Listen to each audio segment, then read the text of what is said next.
Donbas ரீஜியனில் அடுத்த ஒரு முக்கியமான நகரம் போக்ரோவ்ஸ்க்.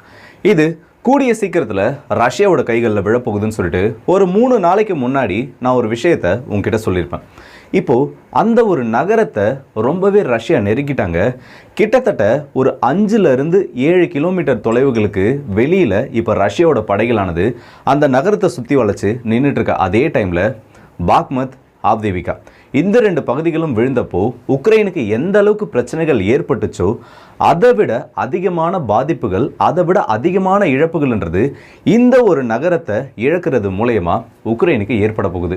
என்னடா இது வந்து நார்மலான ஒரு விஷயம் மாதிரி தெரியல. ஏன்னா பாக்மத், ஆவ்தீவிகா இந்த 2த்துக்கும் எவ்வளோ பெரிய பேட்டில் போச்சு, அதில் உக்ரைனுக்கு எந்த அளவுக்கு இழப்புகள் ஏற்பட்டுச்சு, ரஷ்யா அந்த சிட்டியை பிடிக்கிறதுக்காக எவ்வளோ வீரர்களை பறி கொடுத்தாங்க, இல்லை உக்ரைனுக்கும் ரஷ்யாவுக்கும் நடந்த மோதல்களில் எந்த அளவுக்கு ஒரு பெரிய இழப்பானது இந்த 2 நாடுகளுக்கு ஏற்பட்டுச்சுன்றது எல்லாருக்குமே தெரிஞ்ச ஒரு விஷயம்தான். ஆனால் இதை விடவும் இந்த ஒரு நகரம் முக்கியன்றையே அதுக்கு என்ன காரணம், இதுக்கான காரணங்கள் என்னென்ன, அது மட்டும் இல்லாமல் இப்போ கர்ஸ் பகுதிகளுக்குள்ள உக்ரைன் எந்த ஒரு மிஷனோட உள்ளே போனாங்களோ அதை உக்ரைனால் நிறைவேற்ற முடியலன்னு சொல்லிட்டு உக்ரைன் மேலே ஒரு பெரிய கிரிட்டிசிசம், அதோட பல உண்மைகளும் இப்போ மேற்குலக நாடுகளோட ஊடகங்களாலேயே வெளியே கொண்டு வரப்பட்டுருக்கு. இது எல்லாத்தையுமே இந்த வீடியோவில் நம்ம ரொம்பவே டீட்டெயில்டாக பார்க்க போகிறோம். ரொம்ப ஒரு முக்கியமான வீடியோ இது. எதுக்கு இந்த போக்ரோவ்ஸ்க் பகுதின்றது ரொம்ப முக்கியமானது, ஆவ்தீவிகா விட இதை ஏன் முக்கியம்னு சொல்கிறாங்கன்னு சொல்லிட்டு ஸோ வாங்க வீடியோக்குள்ளே போயிடலாம். நான் உங்களா இருக்கேன், இது Tamil professional DP trendings.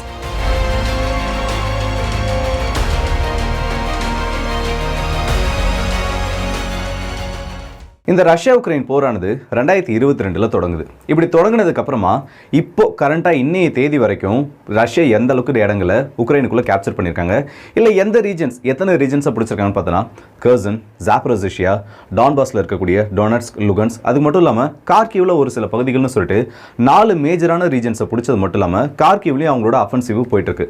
So இப்படிப்பட்ட பகுதிகளில் கர்சனாக இருக்கட்டும், இல்லை ஜாப்ரோசியாவாக இருக்கட்டும், இந்த பகுதிகளில் ஏற்படாத ஒரு போர், இல்லை இந்த இடத்துல அதிகமாக நடக்காத சண்டைன்றது டான்பாஸ் ரீஜியனில் எப்பவுமே நடந்துட்டு இருக்கும். நீங்கள் எந்த ஒரு செய்தியை எடுத்து பார்த்தீங்க, இல்லை இந்த ரஷ்யா உக்ரைனை பார்த்து எந்த ஒரு நியூஸை எடுத்தீங்கனாலும் உங்களுக்கு ஒரு 10 நியூஸ் கிடைக்குதுன்னா அதில் ஒரு 8 நியூஸ் வரைக்கும் இந்த டான்பாஸ் ரீஜியனில் நடக்கக்கூடிய அந்த ஒரு சண்டையை மையப்படுத்தி தான் வரும். மிச்சம் ஏதாச்சும் 1 இல்லை 2 மட்டும் தான் மற்ற பகுதிகளில் நடக்கக்கூடியது லைம் லைட், இல்லை ஒரு முக்கியமான சண்டை நடக்காத டைமில் வெளியில் வந்துட்டு இருக்கும். ஏன்னா இந்த டான்பாஸ் ரீஜியனை மையப்படுத்தி தான் இந்த ஒரு யுத்தமானதே ஆரம்பிச்சது. டொனட்ஸ்க் பீப்புள் ரிபப்ளிக், அது மட்டும் லுஹான்ஸ்க் பீப்புள் ரிபப்ளிக்னு சொல்லிட்டு தனிப்பட்ட ஒரு நாடா அதை அங்கீகரிச்சு, இல்லை அங்கே இருக்கக்கூடிய மக்களுக்கு நாங்கள் சுய ஆட்சி அதிகாரத்தை கொடுக்குறோம்னு சொல்லிட்டு ரஷ்யா சொன்னதுக்கு அப்புறமா தான், ஏன்னா அங்கே இருக்கிற எல்லாருமே ப்ரோ ரஷ்யன்ஸ் தான். இந்த பிரச்சனையானது 2014 கிரீமியாவை எடுத்ததுக்கு அப்புறமா கிட்டத்தட்ட ஒரு 8 வருஷம் கழிச்சு 2022 நடக்க ஆரம்பிச்சது. இதுக்கு நடுவில் 2014 2022 இந்த பகுதிகள் இருக்குல்ல, இந்த பகுதிகள் மேலே டான்பாஸ் ரீஜியனில் டொனட்ஸ்க் அண்ட் லுஹான்ஸ்க் பகுதியில் உக்ரைன் கொஞ்சம் நஞ்சம் அட்டாக் பண்ணல, ரொம்பவே மோசமான ஒரு போர் சூழலில் எப்படி ஒரு தாக்குதல் நடக்குமோ இங்கே இருக்கக்கூடிய ப்ரோ ரஷ்யன்ஸ்க்கும் அதே மாதிரி உக்ரைனோட மிலிட்டரிக்கும் ஒரு பெரிய யுத்தமானது நடந்துட்டு இருக்கும். இப்படி நடக்கிறப்போ மேஜரான ரூட்ஸாக இருந்தது 3 இடம் தான். ஒன்று பாக்மத், இன்னொன்று ஆவ்தீவிகா, 3வதாக இருக்கக்கூடிய இடம் தான் இந்த போக்ரோவ்ஸ்க் பகுதின்லாம். ஸோ இப்போ ஒரு விஷயம் உங்களுக்கு புரிஞ்சிருக்கும், மேஜரான 3 இடத்த எடுத்தோன்னா அதில் 2 இப்போ ரஷ்யாவோட கண்ட்ரோலில் இருக்குது. பாக்மத், ஆவ்தீவிகா இப்போ அந்த லிஸ்ட்டில் மிச்சம் இருக்கிறது இந்த ஒரு பகுதி மட்டும்தான். ஸோ எந்த அளவுக்கு முக்கியமான பகுதின்றது இந்த ஒரு விஷயத்தாலே உங்களுக்கு தெரிய வந்திருக்கும். ஸோ ரஷ்யா இப்போ என்ன பண்ணுறாங்கன்னா டான்பாஸ் ரீஜனில் பிப்ரவரி 2022 ஆவ்தீவிகாவை பிடிக்கிறாங்க. இந்த ஆவ்தீவிகாவை பிடிக்கிறதுக்கு முன்னாடி உக்ரைன் என்ன ஒரு பெரிய செய்தியை வெளியிட்டிருந்தாங்க, இல்லை உலக நாடுகள் முன்னாடி இது எப்படி ஒரு விஷயமா காமிச்சிருந்தாங்கன்னா, ஆவ்தீவிகாலாம் ரஷ்யாவோட கண்ட்ரோலுக்கு போகும்னு சொல்லிட்டு நீங்கள் யாருமே கனவுல கூட நினைக்காதீங்க. ஏன்னா ரஷ்யாவோட கண்ட்ரோல்ன்றது, இல்லை ரஷ்யாவோட அந்த முன்னேற்றம்ன்றது ஒட்டுமொத்தமாக தடைப்படுத்தப்பட்டுச்சு. ஆவ்தீவிகான்றது எங்களோட பகுதியில் தான் இருக்குன்னு சொல்லிட்டு, எங்களோட கண்ட்ரோலில் தான் எப்பயும் இருக்குன்னு ஜெலன்ஸ்கியோட செல்ஃபி, இந்த மாதிரி நிறைய விஷயங்கள் அந்த இடத்துல நடக்க ஆரம்பிக்குது.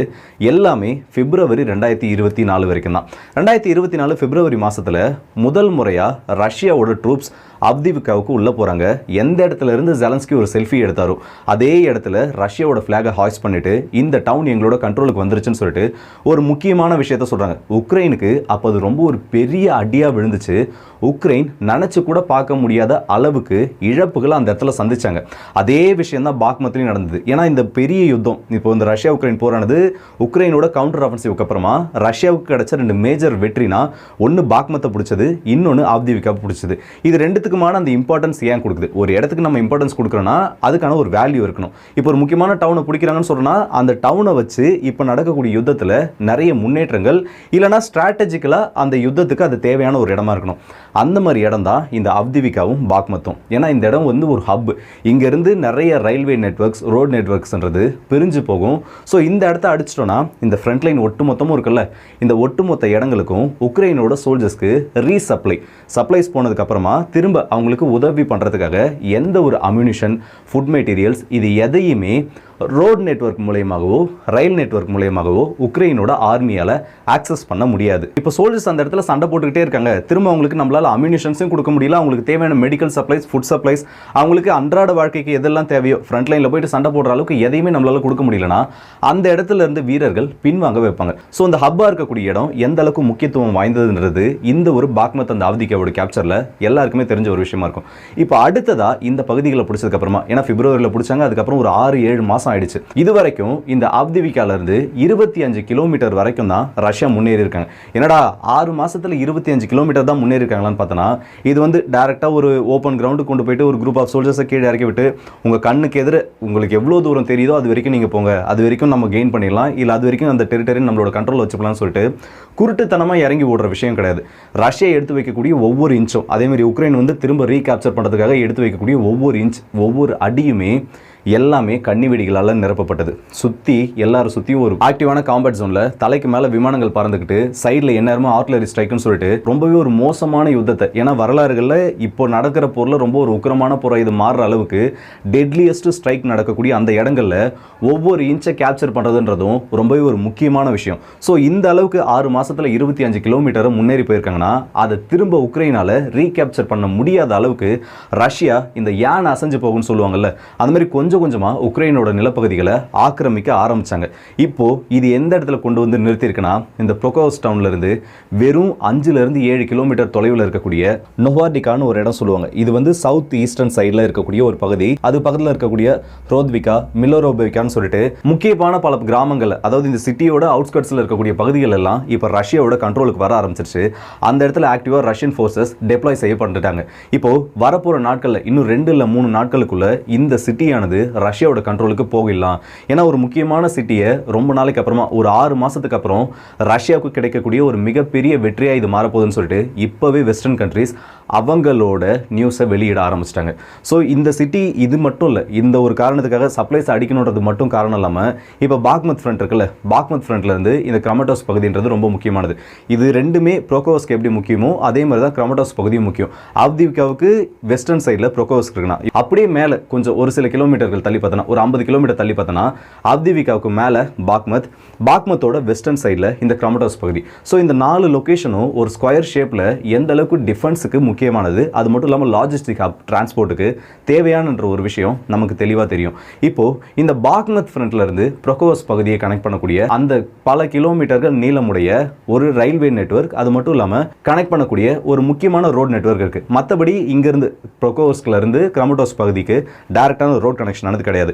ஸோ இந்த இடத்துல இருந்தால், இந்த ப்ரோகோவஸ்க்ல இருந்து தான் பாக்மத் பகுதிக்கு தேவையான சப்ளைஸ்ன்றது உக்ரைனுக்கு இப்போ போக ஆரம்பிச்சிருக்கு. இப்போ ரஷ்யா நிறைய டைம் இந்த நடுவில் இருக்கக்கூடிய அந்த லிங்க் ரோட்டை அடிக்க ஆரம்பிச்சிருக்காங்க. இப்போ இந்த ஒரு ரீஜனை ப்ரோகோவஸ்க்கு கேப்சர் பண்ணிட்டாங்கன்னா பாக்மத்தை சுற்றி இருக்க பகுதிகளானது இப்போ ரஷ்யாவோட கண்ட்ரோலில் விழ ஆரம்பிச்சிடும். அடுத்தது கிரமட்டோவஸ்க்கு நோக்கி அவங்க முன்னேறப்போ இன்னமும் ஒட்டு மொத்தமாக ஈஸ்டர்ன் சைடில் இருக்கக்கூடிய ஃப்ரண்ட் லைனுக்கு ரஷ்யாவுக்கு எதிராக உக்ரைனால எந்த ஒரு லாஜிஸ்டிக், அது மட்டும் இல்லாமல் முக்கியமான டிரான்ஸ்போர்ட்டேஷன் உதவிகளை ரோட் நெட்வொர்க் மூலமா பண்ண முடியாது. இந்த அளவுக்கு முக்கியமாக மாற்றினது ரயில் நெட்வொர்க், ரோட் நெட்வொர்க்னு சொல்லிட்டு நம்ம எல்லாருமே நினைச்சிட்டு இருப்போம். ஆனால் இதில் ரயில் நெட்வொர்க்ன்றது ரஷ்யாவோட தாக்குதல் இல்லை உக்ரைனோட தாக்குதல்னு சொல்லிட்டு அடிக்கடி தாக்குதலுக்கு உள்ளாகும். ஒரு ரயில்வே ட்ராக்கை நம்ம அடிச்சிட்டோம்னா அதை சரி பண்ணுறதுக்கு ஒரு சில நாட்கள் ஆகும். அது மட்டும் இல்லாமல் ரயில்வே ட்ராக் எதையும் இப்போ புதுசாகவும் போட போதில்லை. பழையபடியே இந்த இடத்துல ட்ராக் நெட்வொர்க் இருக்குன்றது ஏற்கனவே ரஷ்யா கிட்ட டேட்டா பேஸாக இருக்கும். ஸோ அதை குறி வச்சு அடிக்கிறதுனால ரயில் நெட்வொர்க்கை ஓரளவுக்கு இந்த 2 நாடுகளாலையுமே கண்ட்ரோல் பண்ண முடியும். ஆனால் குறிப்பாக இந்த ப்ரோகோவஸ்க் மேப்பை பாருங்க, இந்த இடத்துல இருந்து ஜாப்ரோசிஷியா ஃப்ரண்ட், அது மட்டும் இல்லாமல் இந்த இடத்துல இருந்து கார்கிவ் ஃப்ரண்ட் வரைக்கும் டைரக்டான 5 ஹைவேஸ், முக்கியமான 5 ஹைவேஸும் இந்த ஒரு இடத்துல இருந்து பிரிய ஆரம்பிக்குது. இது முக்கியமான ஒரு ஹப்ன்றத இந்த ரயில் நெட்வொர்க்ஸ் அண்ட் ரோட் நெட்வொர்க்ஸே நமக்கு ரொம்ப தெளிவாக காட்டுது. இப்போ ரோட் நெட்வொர்க் மூலியமாக நடக்கக்கூடிய இந்த மூவ்மெண்ட்ஸை ரஷ்யா இந்த ஒரு சிட்டியை கேப்சர் பண்ணுறது மூலியமா ஈஸியாக அடிக்க ஆரம்பிக்கிற அதே டைமில் இப்போ உக்ரைனோட டிஃபென்ஸ் ஸ்ட்ராட்டஜின்றது அந்த இடத்துல ஷேட்டர் ஆக ஆரம்பிச்சிருக்கு. ஓப்பன் சோர்ஸ் இன்டெலிஜென்ஸில் வெளியாகி இருக்க இந்த ஒரு மேப்பை பாருங்கள். இந்த மேப்பில் 3 டிஃபென்சிவ் லைன்ஸை மட்டும்தான் உக்ரைனால் இந்த இடத்துல போட முடிஞ்சிருக்கு. அதை 2 ஆல்ரெடி ரஷ்யா உடைச்சிட்டாங்க. இன்னும் ஒரே ஒரு டிஃபென்சிவ் லைன் மட்டும்தான் உடைக்க வேண்டியது பாக்கியாக இருக்குது. அதை வரப்போகிற ஒரு 24 மணி நேரத்துக்குள்ளே உடச்சிருவாங்களோன்னு யூகங்களானது இப்போ கிளம்ப ஆரம்பிச்சிருக்கு. 24 மணி நேரத்துக்குள்ளே உடச்சிட்டாங்கன்னா இந்த சிட்டிக்குள்ளே இப்போ ரஷ்யாவோட ஃபோர்ஸஸ் நுழைஞ்சிருவாங்க. சரி, இந்த சிட்டியை கேப்சர் பண்ணதுக்கப்புறமா ரஷ்யாவுக்கு மெயினாக என்ன கெயின் கிடைக்கும், இதுக்கு அடுத்தபடியாக வேறு என்ன மாதிரி மாற்றங்கள் இந்த யுத்த காலத்தில் நடக்கும்னு பார்த்தோன்னா, அடுத்த ரீஜன் இப்போதைக்கு 4 ரீஜன் ரஷ்யாவோட கண்ட்ரோலில் டைரெக்டாக இருக்குது. நிப்ரோவோஸ்க்னு சொல்லிட்டு ஒரு ரீஜன் இருக்குது. அது இந்த ப்ரொகோவ்ஸ்க் சிட்டியிலேருந்து அந்த ரீஜனோட பார்டர் வெறும் 20 கிலோமீட்டர் தான். சைக்காலஜிக்கலி பார்த்தோன்னா இந்த 20 கிலோமீட்டரை ரஷ்யா கேப்சர் பண்ணிட்டாங்கன்னா, ஏன்னா இப்போ உக்ரைன் வந்து பின்வாங்க ஆரம்பிச்சிட்டாங்க. உக்ரைனோட கமாண்டர் சிர்ஸ்கியும் ஒரு விஷயத்தை கன்ஃபார்ம் பண்ணிட்டாரு, பிளட் பேட்டில் ஆனது இந்த பகுதிகளில் போயிட்டு இருக்குன்னு சொல்லிட்டு. ஸோ உக்ரைன் பின்வாங்க அடுத்த 20 கிலோமீட்டரும் ரஷ்யா பிடிச்சிட்டாங்கன்னா அடுத்த ஒரு ரீஜனை இந்த இடத்துல ரஷ்யா சேர்த்துருவாங்க. 5 ரீஜன் ஆனது இப்போ எங்கிட்ட எங்களோட கண்ட்ரோலில் இருக்குன்னு சொல்லிட்டு. ஸோ அது ஒரு பிளானாக இருந்தாலும் இந்த பக்கம் உண்மையிலே டான்பாஸ் ரீஜனை பிடிக்கிறது இல்லை அந்த நிப்ரோ ரிவருக்கு இந்த பக்கம் இருக்கக்கூடிய பகுதிகளை பிடிக்கிறது மட்டும்தான் உக்ரைனுக்கு எதிராக ரஷ்யாவோட ஒரு திட்டமாக இருந்துச்சுன்னா, இந்த நிப்ரோ ஓப்லாஸ்டோட அந்த ஒரு ரஷ்யாவோட அஃபென்சிவ்ன்றது நின்றுடும். இந்த பகுதிகளை அனெக்ஸ் பண்ணி அதை ரஷ்யாவோட பகுதிகள்னு சொல்லிட்டு மேபி அந்த இடத்துல யுத்தமானது நிற்கிறதுக்கு ஒரு வாய்ப்பாகவும் இந்த ஒரு சிட்டியை கேப்சர் பண்ணுறது இருக்கும். எல்லாம் சரிதான். இப்போ பொலிட்டிக்கலாகவும் அது மட்டும் இல்லாமல் ஃப்ரண்ட் லைனுக்கு தேவையான அந்த லாஜிஸ்டிக்ஸை சப்ளை பண்ணுறதுக்கு இந்த டவுன் ஆனது எந்த அளவுக்கு முக்கியம், இதை ரஷ்யா அடுத்து என்ன பண்ணுவாங்கன்னு சொல்லிட்டு பார்த்துட்டோம். இதில் உக்ரைனோட கர்ஸ்க் அஃபென்சிவ்னு ஒரு விஷயம் இருந்தது இல்லை. ஏன்னா ஆவ்தீவ்காவில் பேட்டில் நடக்கிறப்பவும் இல்லை இந்த யுத்தத்தில் நாங்கள் தோற்ற மாட்டோம், ஆவ்தீவ்காவை விட்டுற மாட்டோம்னு சொன்னாங்க. ப்ரொகோவ்ஸ்கான அந்த யுத்தமானது போயிட்டு இருக்கப்பவும் இல்லை நாங்கள் இதை விட்டுற மாட்டோம்னு சொல்லிட்டு இருந்தாங்க. ஆனால் இந்த ஸ்டேட்மெண்ட் எல்லாமே ஒரே நாளில் அப்படியே தலைகீழாக மாறின கதையெல்லாம் இருக்குது. ஆவ்தீவ்காவை இழந்தப்பவும் அதான் நடந்துச்சு, பாக்மத்தை இழந்தப்பவும் அதான் நடந்துச்சு, இப்போ ப்ரொகோவ்ஸ்கை இழக்க போகிறப்பவும் அதே ஒரு விஷயம் தான் நடந்துட்டு இருக்கும். வெஸ்டர்ன் மீடியாஸ் எல்லாத்தையும் நீங்கள் ஒரு விஷயத்தை கவனிச்சிருப்பீங்க. இந்த கர்ஸ் பகுதியில் இன்வேஷன் பண்ணப்போ Kyiv Independent, Financial Times, Forbes, அது மட்டும் இல்லாமல் நியூயார்க் டைம்ஸ், CNN இவங்க எல்லாருமே சேர்ந்து ஒரு விஷயத்த பேசினாங்க. இது எத்தனை பேர் கவனிச்சிருப்பீங்கன்னு தெரியல. ரஷ்யாவை உக்ரைன் சரண்டர் பண்ண வைக்க போகிறாங்க. ரஷ்யா வந்து உக்ரைனோட டெரிட்டரிஸை விட்டு இந்த ஒரு கர்ஸ்க் இன்வேஷன் மூலயமா பின்னாடி போக போகுதுன்னு சொல்லிட்டு முக்கியமான பல விஷயத்தை அப்படியே 2 நாளில் இந்த யுத்தத்தோட போக்க மாற்றுற மாதிரி ஒரு செய்தியை வெளியிட்டிருந்தாங்க. ஆனால் இது ஃபினான்ஷியல் டைம்ஸ், இது ஃபோர்ப்ஸ், இது கியூ இண்டிபெண்டன்ட், இவங்க எல்லாரும் அவங்களோட ஹெட்லைன்ஸில் நேற்று வெளியிட்ட ஒரு அறிக்கை. இதை நீங்கள் படித்து பாருங்களேன் கொஞ்சம். இந்த ஆர்டிக்கலில் எல்லாரும் மென்ஷன் பண்ணியிருக்கிறது ஒரே ஒரு விஷயம் மட்டும்தான். கர்ஸ்கில் என்னத்தை நினச்சி உள்ள உக்ரைன் போனாங்களோ அதை உக்ரைனால் பண்ண முடியல. உக்ரைன் உள்ளே போனதுக்கான பலனை இப்போ அனுபவிக்க ஆரம்பிச்சிருக்காங்க. ரஷ்யாவோட கவனத்தை, ஏன்னா அடுத்த நகரமானது விழப்போகுதுன்றது உக்ரைனுக்கு ஒரு சில மாதங்களுக்கு முன்னாடியே தெரியும். ரஷ்யாவோட ட்ரூப் அட்வான்ஸ்மெண்ட், இவங்களோட டிஃபென்ஸ் லைன்ஸ் சொல்லிட்டு எல்லா ஸ்ட்ராட்டஜியும் அவங்க அனலைஸ் பண்ண ஆரம்பிச்சாங்க. சரி, இப்போ திடீர்னு நம்ம கர்ஸ்குள்ளே போய் அடிச்சோன்னா அவங்களோட பிளான் என்னவா இருந்துச்சுன்னா, உக்ரைனோட பிளான் ரஷ்யாவோட எலைட் சோல்ஜர்ஸ், அது மட்டும் இல்லாமல் ஈஸ்டர்ன் ஃப்ரண்ட்டில் இப்போ ஆக்டிவ் காம்பேட் ஜோன் போயிட்டு இருக்குல்ல, அந்த இடத்துல இருந்து சோல்ஜர்ஸை கொண்டு வந்து இந்த கர்ஸ் பகுதியில் குவிச்சிருவாங்க. ஸோ நம்மளோட கவுண்டர் அஃபென்சிவ் பண்ணுறதுக்கு அந்த இடத்துல ரஷ்யாவோட சோல்ஜர்ஸ் பற்றாக்குறை இருக்கப்போ நம்ம ஈஸியாக உள்ள நுழைஞ்சு அடிச்சிடலாம்னு சொல்லிட்டு ஒரு தப்பான கணக்கை போட்டிருக்காங்க. அதை தான் இந்த ஆர்டிக்கலில் இந்த எல்லா பத்திரிகைகளுமே ஒரு விஷயமா சொல்லியிருக்காங்க. அப்படி உக்ரைன் பண்ணி கணக்கு பண்ணி அடித்த ஒரு விஷயம் உக்ரைனுக்கு எதிர்பார்த்த அளவுக்கு ரிசல்ட் இல்லை. உக்ரைன் நினச்சி பார்த்த விஷயங்களை கொஞ்சம் கூட இந்த கர்ஸ்க் இன்வேஷனில் பண்ண முடியலன்னு சொல்லிட்டு ஒரு உண்மையை இந்த எல்லா ஆர்டிக்கல்லையுமே பேச ஆரம்பிச்சிருக்காங்க. நிதர்சனமும் அதுதான். உக்ரைன் ரொம்ப ஈஸியாக நினச்சிட்டாங்க கர்ஸ்குள்ளே போயிட்டு நம்ம அடிச்சோன்னா, ஏன்னா இப்போ ஒரு 1200 சதுர கிலோமீட்டர் வரைக்கும் அவங்களோட கண்ட்ரோலில் வச்சிருக்கிறதா சொல்கிறாங்க. ஆனால் இதை அவங்க கண்ட்ரோலில் எடுத்தாலும் நம்மளால் அடுத்த கட்டத்துக்கு இதை எடுத்துகிட்டு போக முடியும். அடுத்த கட்டமாக ரஷ்யாவை நம்ம சொல்கிறத கேட்க வைக்க முடியும். முக்கியமாக இதை ஈஸ்டர்ன் பகுதிகளிலேருந்து ரஷ்யாவோட அஃபென்சிவ்ன்றதை நம்ம குறைக்க முடியும்னு பண்ணது எல்லாமே இப்போ உக்ரைனுக்கு பேக் ஃபயர் ஆக ஆரம்பிச்சிருக்கு. ஏன்னா ஒரு 12,000 சோல்ஜர்ஸ் வரைக்கும் உக்ரைன் இப்போது அந்த கர்ஸ் பகுதியில் நிறுத்தி வச்சிருக்காங்க. அதில் ஒரு 4,000 நபர்கள் வரைக்கும் கொல்லப்பட்டிருக்கதா ரஷ்யாவோட மினிஸ்ட்ரி ஆஃப் டிஃபென்ஸ் ஒரு கருத்தை வெளியிட்டிருக்காங்க. சரி, இது ஒரு வேலை பொய்யா இருந்தாலும் ரஷ்யாவோட மினிஸ்ட்ரி ஆஃப் டிஃபென்ஸ் இந்த இடத்துல ஃபேக்கான நம்பர்ஸை சொல்லியிருந்தாலும் 12,000 சோல்ஜர்ஸ் உள்ள இருக்காங்கன்னு வச்சுப்போம். உக்ரைனோட சோல்ஜர்ஸ் ஒருத்தவங்க கூட இறக்கலன்னு வச்சுப்போம். ஒரு பெட்டாலியனை இப்போ இந்த ப்ரொகோவ்ஸ் பகுதியை டிஃபெண்ட் பண்ணுறதுக்கு அந்த இடத்துல ஆட்களே கிடையாது. ரஷ்யா வந்து ஒவ்வொரு டிஃபென்ஸ் லைனாக உடைக்கிறப்போ உக்ரைனோட சோல்ஜர்ஸ் அந்த இடத்துல என்ன பண்ணுறாங்கன்னா கொஞ்சம் கொஞ்சமாக பின்வாங்க ஆரம்பிக்கிறாங்க. இப்படி பின்வாங்குறப்போ இன்னமும் அதிகமான சோல்ஜர்ஸ் ரிசர்வ் ஃபோர்ஸஸ்லாம் அவங்க கிட்ட இருந்தாங்கன்னா நார்மலான ஸ்ட்ராட்டஜி எப்படி நடக்கும்னு நான் சொல்கிறேன். இப்போ உக்ரைன் கிட்ட நிறைய சோல்ஜர்ஸ் இருக்காங்கன்னா இப்படி பின்வாங்குற சமயத்தில், ஏன்னா ஒரு கட்டத்துக்கு மேலே அவங்களால எத்தனை பெட்டாலியன் வச்சிருந்தாலும் இல்லை எத்தனை லட்சம் சோல்ஜர்ஸ் உங்ககிட்ட ரிசர்வ் இல்லை ஆக்டிவாக இருந்தாலும் எதிரிகள் அடிக்கிறாங்கன்றப்போ நீங்கள் பின் வாங்கி தான் ஆகணும். ஒரு யுத்தத்தில் பின்வாங்கிறதுன்றது சாதாரணமான ஒரு விஷயம். ஆனால் திரும்ப நம்ம அதை ரீகேப்சர் பண்ணாமல் விட்டுட்டோம்னா தான் அது உங்களுக்கான தோல்வியாக ஏற்படும். இப்போ உக்ரைன் பின்வாங்குறப்போ ப்ரோகோவஸ் பகுதியிலேருந்து அந்த 20 கிலோமீட்டர் சொல்லியிருந்தார்ல, அந்த நிப்ரோ ரீஜியனோட அந்த ஒரு பார்டர்ன்றது, இப்போ இது ரெண்டுத்துக்கும் நடுவில் இருக்கக்கூடிய பகுதிகளில் ஒரு பெரிய டிஃபென்சிவ் லைனை இவங்க அமைக்கணும். உள்ள வந்து ரஷ்யா அடிக்க வரப்போ அவங்கள முன்னேற விடாம அதிகமான கன்னிவெடிகள், அதிகமான ட்ரென்ச்சஸ் இது எல்லாத்தையுமே தோண்டி வச்சு உள்ள வரக்கூடிய ரஷ்யன் ட்ரூப்ஸை ஒரு இடத்துல குவிய வச்சு, இப்போ ரஷ்யா பண்ணாங்கல்ல ஜூலை மாசத்துல ஒரு கவுண்டர் ஆஃபென்சிவ் உக்ரைன் பண்ணப்போ ஒட்டுமொத்தமா ரஷ்யன் சோல்ஜர்ஸ்க்கு எதிராக உக்ரைன் எல்லா சோல்ஜர்ஸும் குவிச்சு வைக்கிறப்போ அந்த இடத்துல ஒரு ஏவுகணை தாக்குதல், பீரங்கி தாக்குதல் நடத்துறதுன்னு சொல்லிட்டு அதே மாதிரி ஒரு செட்டப்பை இந்த இடத்துல உக்ரைனால பில்ட் பண்ண முடியுது. இல்ல உக்ரைனால ஏதாச்சும் பண்ண முடியுதான்னு கேட்டனா உக்ரைனால பண்ண முடியல. அவங்க கிட்ட வந்து அதிகமான ஆயுதங்களும் பெருசா கிடையாது. பற்றாக்குறைன்றது இப்ப நிறைய இடங்களில் ஏற்பட ஆரம்பிச்சிருக்கு. ஆயுதங்கள் இருந்தாலும் அதை பயன்படுத்துறதுக்கான அந்த ட்ரூப்ஸ்ன்றது இந்த இடத்துல உக்ரைனுக்கு ரொம்பவே கம்மியாக ஆரம்பிக்கிறாங்க. ஸோ ஆயுதங்கள் இருந்தாலும் அதை ஏந்தி போராடுறதுக்கு வீரர்கள் இல்லாத நிலைமையில இப்போ உக்ரைன் கொஞ்சம் கொஞ்சமாக தள்ளப்பட்டிருக்காங்க. இதனால தான் பின்னாடி டிஃபென்சிவ் லைன்ஸை செட் பண்ணுறதுக்கும் முன்னாடி ரஷ்யாவோட ஃபோர்ஸஸை, ரஷ்யாவோட அட்டாக்கை ரிப்பல் பண்ணுறதுக்கும் உக்ரைனால முடியலன்ற ஒரு விஷயம் இப்போ வெளியில் வர ஆரம்பிச்சிருக்கு. ஆனால் வெளி உலகத்துக்கு காட்டப்படுற செய்திகள் எல்லாம் உக்ரைன் இந்த இடத்துல இப்படி நடந்துட்டு இருக்கு, உக்ரைன் அந்த இடத்துல அப்படி நடந்திருக்கு, உக்ரைன் இங்கே அடிக்கிறாங்க அங்கே அடிக்கிறாங்கன்னு இது எல்லா விஷயத்தையும் சொன்னாலும் end of the day Ukraine அவங்களோட நிலங்களை ரஷ்யா கிட்ட இழந்துட்டு இருக்கு. உக்ரைனை பொறுத்த வரைக்கும் இந்த கர்ஸ்க் இன்வேஷனை அவங்க பண்ண மாதிரி இல்லை அவங்க பிளான் பண்ண மாதிரி நடத்தியிருந்தாங்கன்னா ரஷ்யாவோட ட்ரூப் டெப்ளாய்மெண்ட்ன்றது இந்த இடத்துல மாறி இருக்கணும்.